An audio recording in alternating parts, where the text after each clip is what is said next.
Hey guys, what's going on? We're back with another Enhancement Shaman Mythic Plus video, and we are in a plus 18 Priory of the Sacred Flame, playing Stormbringer, actually, with regular Ascendants. And also, we are very, very close to the Midnight Early Access, which I cannot wait for, and this is the final War Within dungeon video, I guess because yeah, we'll be in midnight by next week, actually in a few days. So that I honestly cannot wait for, and I've been so bored just waiting for midnight, just watching the clock, waiting for it to waiting for it to drop. So, but there's a few things I want to talk about, and the first one is what I'm gonna level first is going to be enhance, obviously, and but I haven't decided on what spec. I'm not gonna lie. I was originally thinking um Stormbringer because there's not much cooldown to it, it's really straightforward and anything like that. And I don't have to worry about the totem pulling random stuff. But at the same time, it's like Totemic has very short cooldowns, it's constantly blasting and stuff like that. So I haven't really decided. I'll probably end up switching between the two, but I might stick to Totemic. It's hard to say. Really is. Like Totemic is very powerful, but it does require, its cooldowns. Whereas Stormbringer, it does play a bit stronger outside of cooldowns, but it's not as I don't know, but I'm most likely gonna start out as Totemic and then go from there and see what happens. But yeah, I'll be playing right as the thing drops, so I'm gonna be going to level 90 right away before anything happens, and hopefully be done before too late. Honestly, and hopefully the servers are okay. I'm not gonna lie. Um, in the past, the early access servers have been a little choppy, but also pretty good at the same time. I think the early access is definitely usually a good thing. Um, but yeah, so I'll be trying to figure that out. And then once the shaman's level 90, I'll be getting level 90 on my death knight. And then depending on how brutal the secondary level is, I gotta have to level another shaman for PvP and stuff like that. So it'll be interesting for sure. But it is what it is. I think the DK will go much faster because I'll just play Frost or Unholy and just go Rider of the Apocalypse and just stay mounted the entire time because I don't remember. Can you fly? I don't know if you can fly right away in midnight. I guess we'll find out because then it wouldn't matter. Um, but yeah. And then the other thing I want to talk about is the war within itself. Honestly, the dungeon pool and the raids were really, really good. Mana Forge Omega was probably my favorite. It had a really cool outlook on all the bosses, and the final boss just felt like a final boss. It really did. Demencius was so cool. I think Demencius was probably the coolest final boss they've had in quite some time, or maybe the coolest final boss ever. I'm not gonna lie, he's really good fight. Um, and then I'd probably put Liberation of Undermine and then Nerebar Palace. I really hated Nerebar Palace. Um, Kai Veza was annoying. Ovanax was just brutal and didn't even bother with the council, the two boss, second last one, whatever. It's brutal rate. I'm not gonna lie. Like the power gap between fifth boss and sixth boss or whatever, or is it fourth? I don't know. Whatever. One of the power differences is just insanely high, and it wasn't very fun.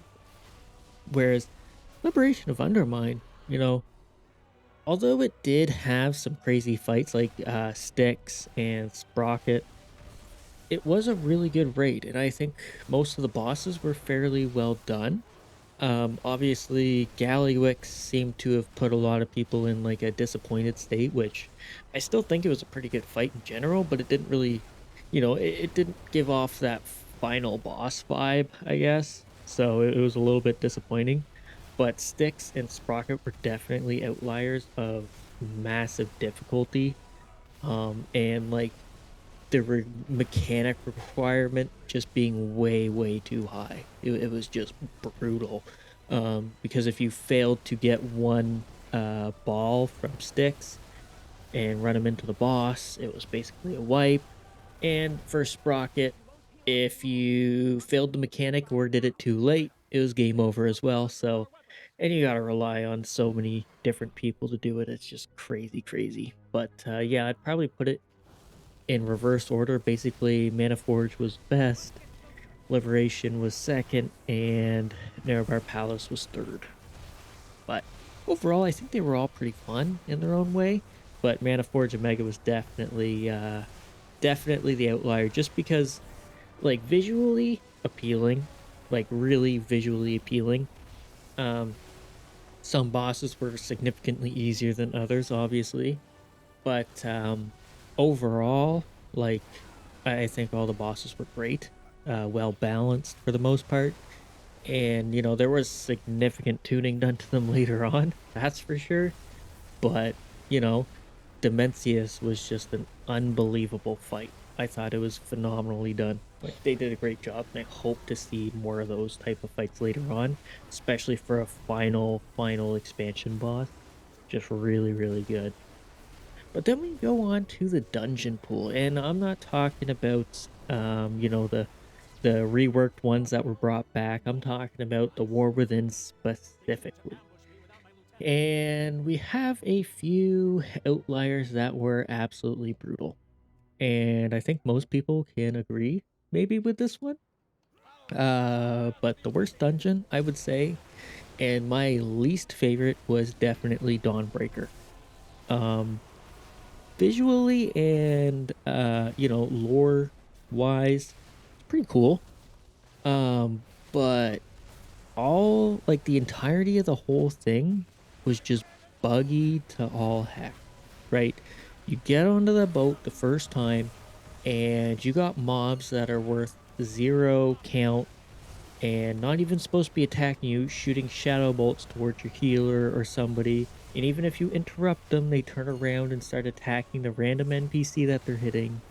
And then they start casting again rather than walking over to you. And then they keep hitting your healer. And even if you fly away to another boat, you're still getting pelted by that amount of thing. And it's just ridiculous. On top of that, you constantly fall through the boats. You put ground effects on and it would disappear and stuff.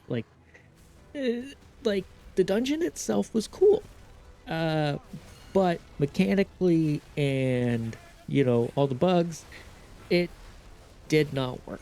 It really didn't. So if they could fix it, I think it would be really cool. But overall, yeah, Dawnbreaker was just a mess, an absolute mess in my opinion. But it was somewhat cool, but again, like it is just a mess. Um, Second worst dungeon, I have to say, would probably be the Stonevault. If you don't remember that one, I believe it was I want to say season 2. I want to say season 2. I don't really remember. But basically, it's the one with all the shadow dwarves and stuff. The main reason I am putting it there is because mechanically, it was brutal. And I've done both. I've done all 3 roles in it, and yeah, none of them were really enjoyable. Not even DPSing, surprisingly.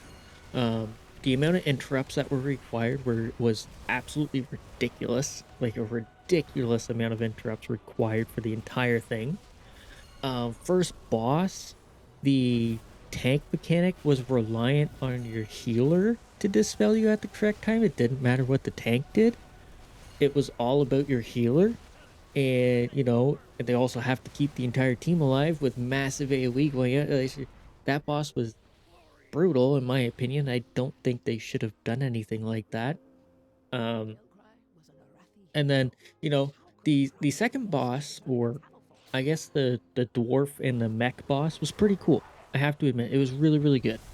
I thought that fight was very interesting. There were some RNG points to it where they would do like these certain mechanic or whatever, and it might get in the way of interrupting something or other. So sometimes that would be really annoying and stuff. But I think overall it was a pretty cool fight. And then you have the Void. uh like gargantuan thing. I don't know. I don't know what to call it. I don't remember the name of it. But overall, like the fight was interesting but weird. Um Basically you would have to destroy certain orbs and you couldn't destroy them all at once, which makes sense. But then you have to also collect orbs to do a increased damage to his shield. And, it just kind of seems silly. I don't know. It just seemed maybe a little bit overly done. But I mean, it could have been worse. Could have been much worse. It could have been the first boss all over again. Um, but the last boss was probably the easiest out of all four of them. Like, since when is the final boss supposed to be the easiest? You know what I mean? It's kind of crazy. Where all you had to do was run to a void portal to get your debuff removed, and then you run back to the boss. That was about it. That was really about it. That's all I can remember from it. And, you know, that's one mechanic. And all you gotta do is dodge some frontals and crap later on. Like, what? So I don't really understand how that was, but the theme was pretty cool, but the execution and the all the mechanics and stuff, not really my favorite. Not mine at all. But I mean, I'm one person, everybody's got different opinions. And then other than that, I think all the rest were actually pretty darn solid. Our car definitely had its moments of being annoying and really good. I think once season three came out, our car got significantly better um, compared to when it was in for season one. That was definitely brutal. The amount of damage and cast going out and stuff like that was definitely rough. And then you got this one, Priory and Sacred Flame, which season one, I think it was also season one, wasn't it? It was pretty rough to start with. A lot of people very frustrated with it, tried to skip it as much as they could. But now I would honestly put Priory to Sacred Flame as one of my favorites to do out of the entirety of War Within, especially as a Blood DK. I would tank this as a Blood DK, and I'd make this second boss irrelevant, which was nice. But overall, I think this place was really, really good. It's got a decent amount of interrupts, maybe a little bit too much could be reduced. The paladins are the big issue. I have healed it, and it is very annoying to deal with those sacred tolls. Though that is definitely a pain in the butt. But I think compared to season one, it got much, much better. And then I'm trying to remember all the dungeons right now. I'm not gonna lie. I don't have a list of them, but some of them I honestly. Oh, Cinderbrew Meadery. That is a legendary dungeon. That is one that is going in the books for me. I love that place so much. It was very small, very fun, and the pole sizes were enormous. I loved it. I know a lot of people, you don't like those big poles, but for me, I love ginormous poles and like just the big packs. Oh, it just felt so good. Now there was definitely some serious problems with it, like you know, weird pathing for pets and mobs and stuff like that, and units not moving, or like just massive AoE going out and stuff like that. But overall, I think it was probably the best dungeon of the War Within. But I love that place. I loved it a lot. Then you got Floodgate, which is, I believe, the new one that came out with season two, if I remember correctly. I think it came out season two. That one was interesting. Um, the first portion of it, back in season two, where you had to fight bubbles, I think a lot of people hated it in general.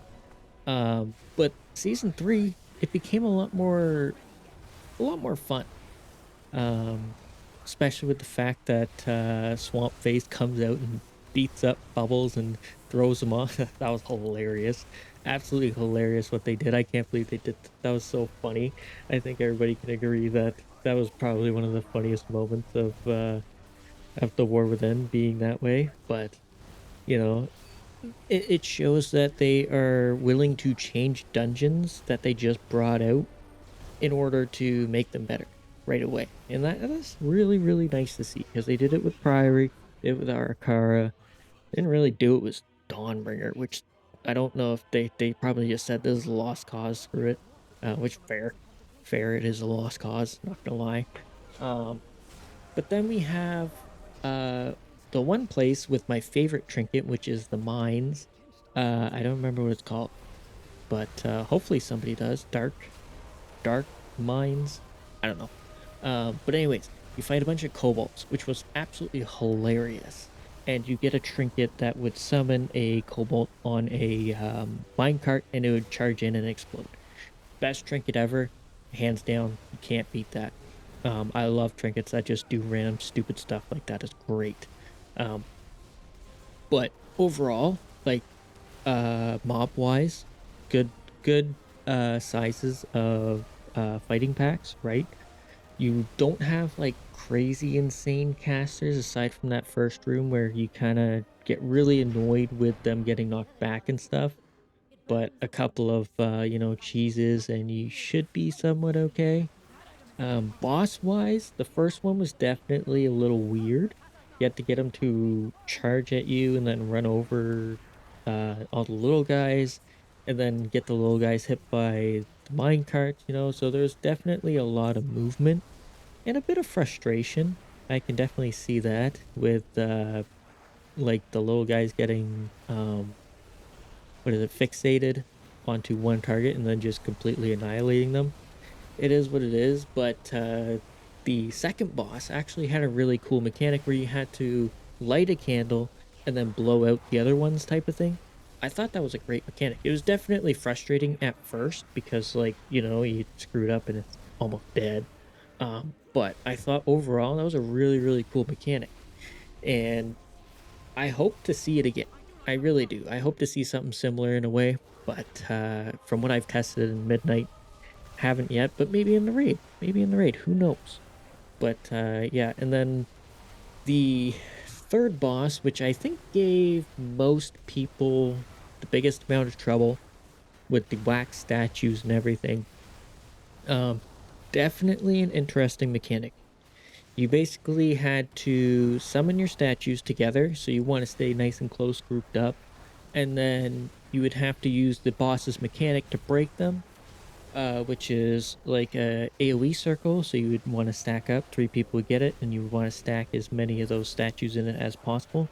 And then you would summon like a cleaver to throw, and basically you would want to keep one statue alive so that way, the cleaver could hit it. Um, Interesting. And, it was in hindsight a good design, but I think the damage tuning was definitely a little bit too high because the numbers were definitely getting close. A lot of times when we did that on a higher key than usual, so like I think it was like 14 or 15, I think. We would have, trouble. And I know like a lot of people doing like 17s, 18s, 20s even probably like, yeah, it's not that bad, but we would be pushing our limits pretty well with that boss. Very very interesting. But overall, I think it's good. And then you got the minecart situation where you had to follow a minecart, collect candles, and light it so it would keep moving. Very buggy. Um, and it was a good idea, but I think overall they should have just made it like a not necessarily gauntlet thing, but like a wave thing where the minecart would go, the mobs would come to you, minecart go, mobs come to you type of thing. I think that would have been better, but because sometimes the minecart just wouldn't stop. It wouldn't matter. The minecart would just go, go, go, go, go. And you couldn't catch up to it and it would be annoying. Um, or, it wouldn't move at all and you don't even know why. So, but the last boss was probably interesting. Like, it was really weird.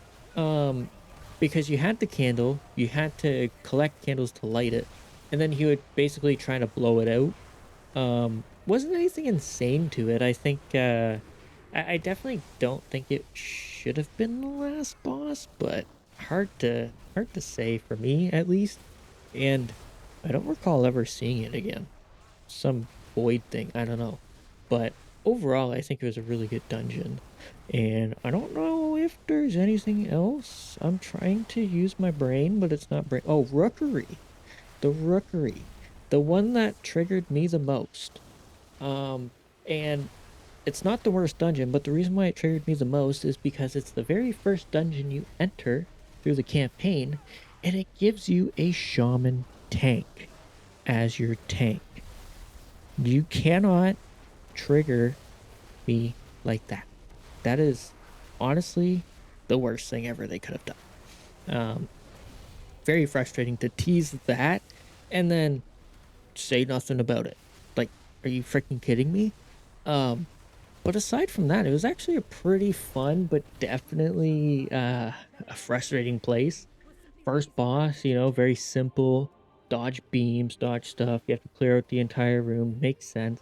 Mobs themselves, somewhat frustrating because very similar to the Stonevault, they had a significant amount of casters for some ungodly reason. Why? I don't know. Blizzard loves their casters, and it is what it is. If you were to lower the cast amount by about half, I think it would have been an amazing dungeon. Very, very good. But some packs, you have 3, 4, sometimes even 5 casters in it. And you have maximum, and I mean maximum 5 interrupts. But you do have a bunch of, different CCs, obviously, but you shouldn't be basing it off the CCs, you should be basing it off the interrupts. So that's where some of the frustration comes with, because you want to pull big, but you go into this pack of straight 4 casters. It's already a handful, right? So you can't really pull extras unless you have like a Demon Hunter tank or whatever, right? Somebody that can do a massive AoE silence and keep the mobs under control. Very frustrating. Um, but the boss wise, second boss wasn't very you know, interesting in my opinion. It had like it had a jump, the dot was weird and stuff like that, but nothing extraordinary about it, right? Very basic. The final boss, definitely something weird. I'm not gonna lie. Evokers could, I don't know how you would heal that as an evoker, but some of them did, and I was absolutely amazed because you had to spread around the room and you had to be like 30 yards apart. Evokers can't do that, but overall, it was really cool because you had to like break a void portal or whatever so it doesn't spawn something, and then you have to send it back, or I can't remember. You have to break his shield, and then he becomes vulnerable and stuff like that. So overall, really good. I hope to see more like it. But anyways, guys, that is it for this video.